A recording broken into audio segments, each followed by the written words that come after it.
जो भारत जोड़ो यात्रा उसको गुजरात की तरफ करना चाहिए, लेकिन एक इश्यू है वो न छूट जाए। दिल्ली एमसीडी के भी चुनाव के लिए एग्जिट पोल आने वाले हैं। इसमें घनेंद्र जी की पार्टी जो आम आदमी पार्टी है उसने एग्जिट पोल के नतीजे दिखा रहे हैं कि बड़ी मार्जिन से वो जीतते हुए दिख रहे हैं। घनेंद्र जी आप तो खुश होंगे, आप यही आप चर्चा करना चाह रहे थे, बताइए।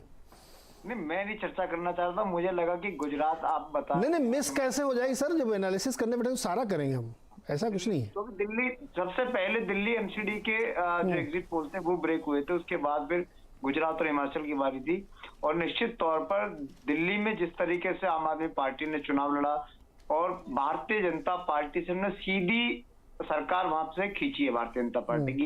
15 सालों से लगातार एमसीडी में भारतीय जनता पार्टी की सरकार थी और पूरे का पूरा कैंपेन भारतीय जनता पार्टी ने झूठे आरोपों पे अपना लगा दिया। हम कहते थे कि दिल्ली साफ करने, दिल्ली को आपने कूड़ा कूड़ा कर दिया, कहते थे जी एक और वीडियो आ गई तिहाड़ से।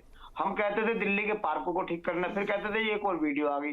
पूरा चुनाव वीडियो करते रहे और पूरे चुनाव में अरविंद केजरीवाल को गाली देते रहे, अरविंद केजरीवाल को के लिए उल्टा सीधा इन्होंने बोला, ऐसी भाषा का प्रयोग करा जो सामाजिक जीवन में, राजनीतिक जीवन में किसी भी पॉलिटिकल पार्टी को, नेताओं को नहीं करना चाहिए। लेकिन भारतीय जनता पार्टी के नेताओं ने सारी बदतमीजियों की सीमा लांघ दी और अलग अलग तरीके से। लेकिन आज दिल्ली के लोगों ने दिखा दिया कि एमसीडी में भी केजरीवाल, इसका मतलब है कि एमसीडी में भी Kejriwal model of governance Delhi के लोगों को चाहिए, जिसमें अच्छा शासन हो, भ्रष्टाचार मुक्त एमसीडी हो, जिसमें दिल्ली को साफ सुथरा करने की बात हो रही है। दिल्ली से lintel mafia, parking mafia, hoardings mafia, tax collection का माफिया, इन माफियाज को खत्म करने की बात हो रही है। और एक बहुत बड़ी लैंडस्लाइड विक्ट्री जो है वो आम आदमी पार्टी के पक्ष में दिल्ली के लोगों देने जा रहे हैं। और देखिए बहुत बड़ी बात है कि 250 में से 180 तो अभी सारे सर्वे दिखा रहे हैं। और अरविंद जी ने जैसे कहा, अरविंद जी का ट्रैक रिकॉर्ड रहा है, आम आदमी पार्टी का ट्रैक रिकॉर्ड रहा है। अरविंद जी जो लिख के जाते हैं ना वो कभी गलत नहीं होता।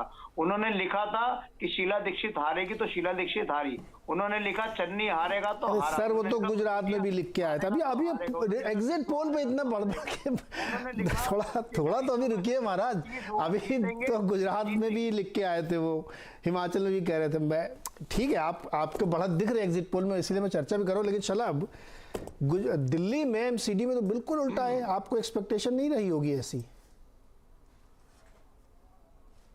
नहीं, मुझे लगता है कि दिल्ली के नतीजे बहुत अच्छे से हमारे पक्ष में आएंगे। और देखिए मैं सुन रहा था आम आदमी पार्टी के हमारे जो साथी है, निश्चित तौर पे हर किसी को अधिकार है अपने राजनीतिक दल के बारे में बात करने का, लेकिन जरा कल्पना करिए, ये कहते हैं अरविंद केजरीवाल जो लिख कर आते हैं उसको करते हैं। हम लोग तो बच्चों की कसम खाते देखा था, अरविंद केजरीवाल साहब ने बच्चों की कसम खाई थी, राजनीति नहीं करेंगे, चुनाव नहीं लड़ेंगे, कोठी नहीं लेंगे, सुरक्षा नहीं लेंगे। अब स्थिति ये आ गई अरविंद केजरीवाल जी की कि जो भ्रष्टाचार और ईमानदारी की बात करते थे कि भ्रष्टाचार के खिलाफ लड़ेंगे, वो अरविंद केजरीवाल वहां तक आ गए कि सत्येंद्र जैन उनके मंत्री जो कि भ्रष्टाचार के मामले में जेल काट रहे हैं, पूरी कोशिश पूरी ताकत लगा चुके हैं अरविंद केजरीवाल, करोड़ों के लाखों के वकील खर्च कर चुके हैं, महंगे महंगे वकील, लेकिन जमानत नहीं मिली। मुझे लगता है कि आप भी इतने सीनियर जर्नलिस्ट हैं, ये पहला इतिहास में उदाहरण होगा भारत के कि जब कोई भ्रष्टाचार में मंत्री जेल के भीतर बंद है उसको भी बर्खास्त नहीं किया, उल्टे क्या किया, पूरी की जेल को उसके लिए मसाज पार्लर में तब्दील कर दिया। क्या कमजोरी है सत्येंद्र जैन के पास? वहां तो खबरें आ रही हैं कि सत्येंद्र जैन ने स्पष्ट कह दिया कि अरविंद केजरीवाल से कि अगर मेरी मदद नहीं हुई तो मैं जुबान खोल दूंगा, मैं नाम ले लूंगा। आप ईमानदारी की बात करते हैं, आप भ्रष्टाचार मिटाने की बात करते हैं।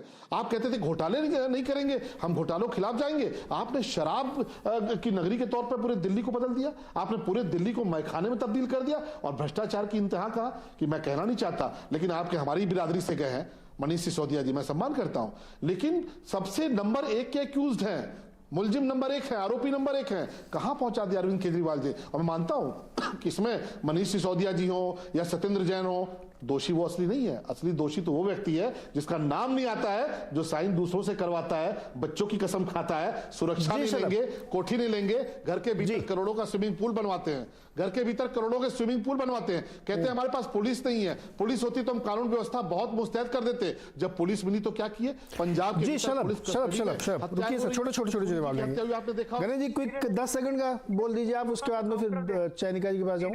10 सेकंड। हाँ आ रहा हूँ, छोटा सा काउंटर। हाँ छोटा सा बोलिए।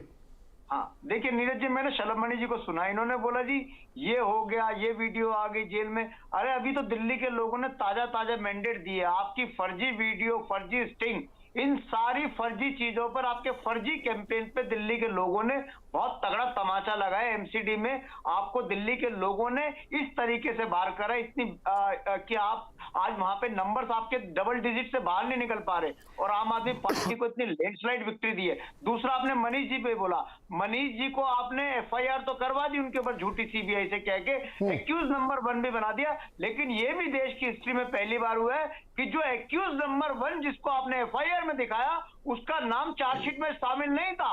चार्जशीट में मनीष सिसोदिया का नाम नहीं है। आपकी सीबीआई ने मनीष सिसोदिया को क्लीन चिट दे दी, उनका नाम चार्जशीट में शामिल नहीं किया गया। इसका मतलब नीरज जी, जवाब देना चाहूंगा। मनीष सिसोदिया आम आदमी ये जो पार्टी सीबीआई वाला मामला, इस पे जवाब दीजिए। झूठा कैंपेन चलाया था। नरेंद्र जी जवाब लीजिए ना, ये क्यों नाम नहीं है उसमें, रणनीति थी, इस पे वो पूछते। सारी की सारी एक्सपोज हुई है चुनाव में। जी साहब जी। नीरज जी, आप तो पत्रकार है, चलिए मैं बोलूंगा तो मैं तो राजनीतिक दल से जुड़ा हूं, राजनीतिक दल का विधायक हूं। आप मुझे एक बात बताइए नीरज भाई कि क्या सीबीआई ने क्लीन चिट दे दी है? क्या इसको टेक्निकली आप सही मानेंगे? बिल्कुल। क्या सीबीआई ने क्लीन चिट दे दी है मनीष सिसोदिया को? और बस अब आप देखिए कितना बड़ा झूठ बोलते हैं, मतलब ये कसम खा के आए थे बच्चों की, झूठ नहीं बोलेंगे। आपके टीवी चैनल पे मुझे बोलने दीजिए, देखिए टोकिए मत, टोकिए मत।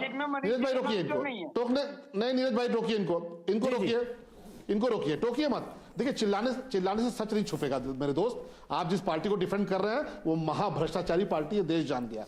चुनाव में क्या होगा देखिए, अभी तो आप इतना कह रहे हैं ये जीत गया वो जीत गया, परिणाम नहीं आया है, लेकिन आप कितना झूठ बोल रहे हैं कि वो एक्यूज नंबर 1 है और चार्जशीट में, पहली चार्जशीट में नाम आ जाए ये जरूरी नहीं होता।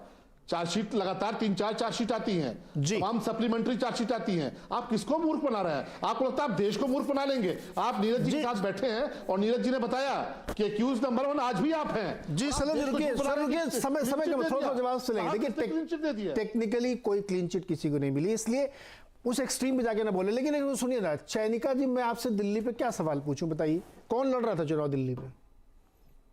देखिए दिल्ली में कांग्रेस पार्टी ही लड़ रही थी, निश्चित रूप से कांग्रेस की, हाँ पक्का कांग्रेस ही लड़ रही थी। और लेकिन मैं एक चीज जरूर कहूंगी, इन दोनों भाइयों की जब मैं बहस सुन रही थी तो मैं देख रही थी कि झूठ बोलने का एक अजीब सा कंपटीशन जो है ना आजकल इस राजनीतिक दौर में आ गया है। आम आदमी पार्टी से मैं जरूर कहना चाहूंगी कि दिल्ली में ये बहुत बड़े बड़े दावे करते हैं और गुजरात में भी दिल्ली मॉडल लेकर के गए थे।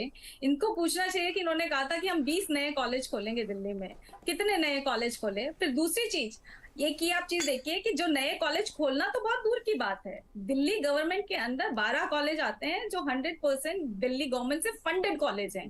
चाहे भाजपा की सरकार रही हो चाहे कांग्रेस की सरकार रही हो प्रीवियस में, कभी भी उन 12 कॉलेज के अंदर फंड की कभी कोई कमी नहीं आई। लेकिन पिछले 4 सालों से अब वो मुद्दे नहीं, आप से मैंने सवाल ये पूछा था कि दिल्ली में जो देखिए